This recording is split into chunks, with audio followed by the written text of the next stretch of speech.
So I've been getting a lot of questions lately about developing speed and power and acceleration in a rugby league player. Most of the questions I get are all on this subject, so I wanted to cover this in today's video.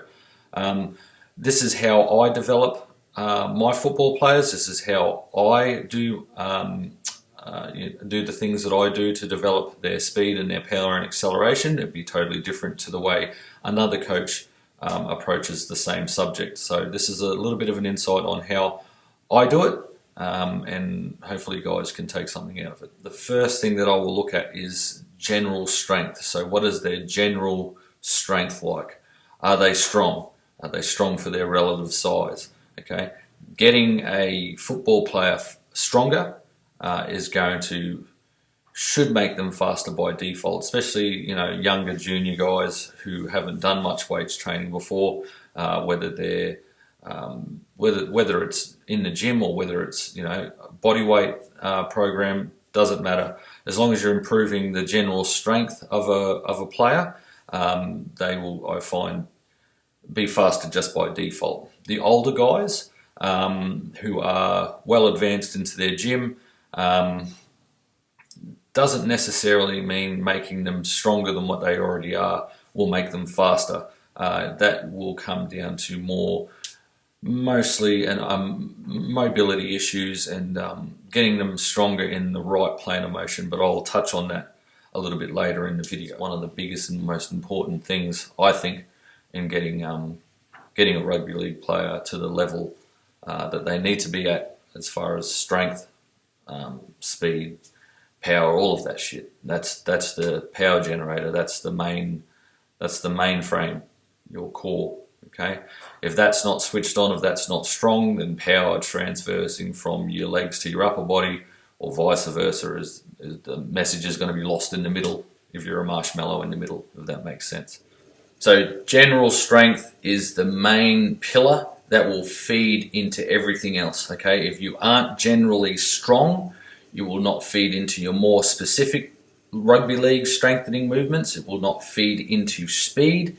It will not feed into power. So get that foundation, that solid foundation of general strength up. We're talking general strength, and then there will come a time in the football season where my focus from general strength will shift to more rugby league sort of specific strength. Even though nothing really is specific to a sport except for the actual sport itself. When I say specific movements, look at the way we move in rugby league. What do we do? Okay, will squats and deadlifts help us on the field? Again, those movements will get you stronger in general, but will it transfer to the field the way we want it to? In my opinion and my experience, and I've been training rugby league players for 15 years, okay, I have found nothing works better than pushing a sled. Okay, that's why on my videos you see all of my guys pushing sleds, because you only need to look at what we do on the field. Okay, we run forward. We're in a forward lean. We've got the ball in our hands. We're running forward. So that's the planes of motion that we need to get strong in. Okay, so pushing the sled is perfect. Hands nice and high on the handles, chest, shins are facing the ground. Okay, the stronger we get in that plane of motion, the more forces we can apply in that plane of motion. Okay, so on the field, that sled will transfer perfectly. The stronger you get in those planes of motion, the more force you can apply to the ground, and the further it will propel you forward. The second thing that I would normally do, and this all comes down to the time of season, you wouldn't be doing all of this type of training all in one hit. I generally like to bring in speed work around January. The football starts back about mid-March, end of March for a lot of people. So I will generally start speed and power work around January. In the off-season, it's all about gym, it's all about getting stronger, it's all about putting on size. Not for everyone, obviously. Some people in the off-season, once clubs finish, they still have rep commitments and whatnot.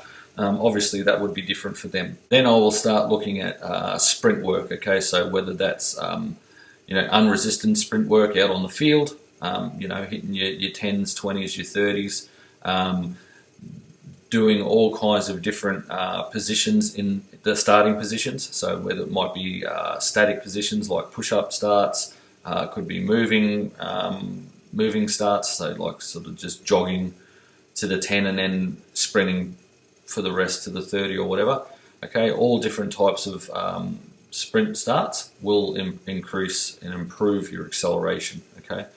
Then we may be doing sprints in the gym with light sleds.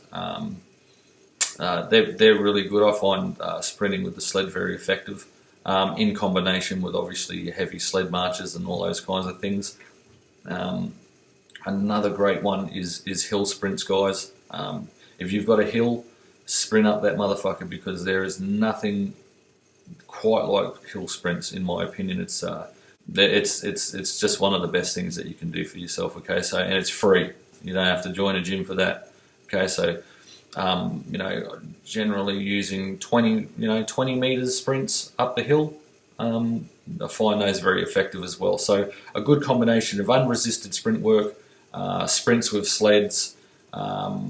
You could use sprints with parachutes and all that kind of stuff. That's pretty cool. I don't personally, but yeah. One of the biggest mistakes that I see a lot of people make is not leaving enough rest in between sprints. Okay, so if our whole thing is to focus on quality, okay, getting quality sprints and actually getting faster, you've got to leave yourself enough rest time. It's just like getting stronger on a bench press or a squat or a deadlift. Okay, if you're not having enough rest in between, you're not going to get the volume in, you're going to fail, you're not going to get stronger. Same with sprint work. Okay, if you start developing lactic acid in your legs start to get heavy, and you're not going to be running fast. Okay, you're going to be running through mud. Okay, this is probably one of the biggest things that I see coaches do wrong. Okay, and a lot of players do wrong. They're turning their speed day, their speed work, into conditioning. Okay, turning it into con because there's not enough rest time in between. Okay, typically I will use 60 seconds rest for every 10 meters. Okay, normally. If the player needs longer than that, then I will give them longer than that. Okay, it all depends on various factors. But if you use that as a rule of thumb, so 60 seconds rest for every 10 meters, you will find that you'll be able to focus a lot more on quality. You'll actually be moving faster if you're timing yourself as you get through the sets, as your central nervous system starts to wake up. You should get faster. Okay, one of the biggest keys to running faster is running faster, and you cannot get faster in the presence of fatigue. Okay, I know a lot of coaches, and I think it myself sometimes. If you just, all right, boys, ready, set, go. You do your 20-meter sprint, and everyone's got to rest 2 minutes, and everyone's standing around going, "Oh, this is fucking easy." Okay, yeah, it is easy, and it's supposed to be, because it's not con work. Okay, you don't have to be dead and spewing your guts up to be getting some kind of benefit. You're training for a certain attribute. Okay, you're training to get faster, and one of the biggest reasons you haven't gotten faster is you're not training properly for it. Okay, so get over the fact that you're standing around doing nothing. Coaches, get over the fact that they're not dead and whinging and whining and saying, "Oh, no more," because all that's doing is getting them conditioned. That's fine if you're training for conditioning, and there's a time and a place for it. Okay, but if you're trying to get your team or trying to get yourself faster, you must rest adequately. Okay, adequately. I think I said that right the first time. I wasn't sure. Okay, so one of the biggest things is, what I will get my guys to do, so they're not standing around like bloody, get them to do mobility stuff in between. So they're called fillers. So, we might do our sprint, 20 meters, walk it back, and I want you to hit some hamstring and calf stretches in between. Okay, get them doing something, keep them moving, makes them think that they're not just standing around like stale bottles of piss. And then, also you're working on your mobility in the meantime as well. One of the best ways to know if you've done a speed session properly is you will feel better at the end than you did when you started. And if you got boys, or if you're standing there going, "Well, that was fucking easy. The sprint work I do at rep training is 10 times harder than that," or the sprint training we do at Club is way harder than that. I thought this shit's supposed to be, yeah. And that's why you're not faster, because you're not doing speed work, you're doing conditioning drills, okay? You do not need to be busted up, beat up, and feel like a piece of shit at the end of your training session to get any kind of benefit out of it. So while we're on the subject of mobility, most of you guys aren't doing your mobility work, okay? Your warm-ups, all right?